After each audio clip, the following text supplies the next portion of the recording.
hello hello hello भैया जते बैठल छी जते श्रोता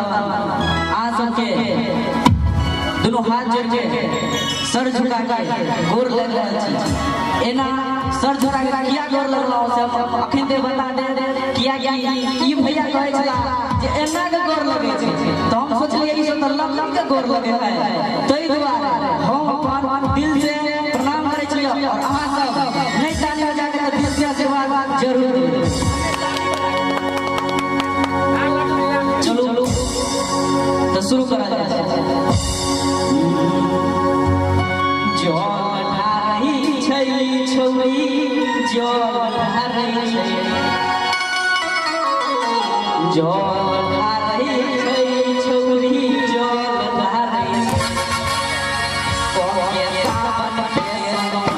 छौरी जो ढाई छै कोके सावन के सोना छौरी जो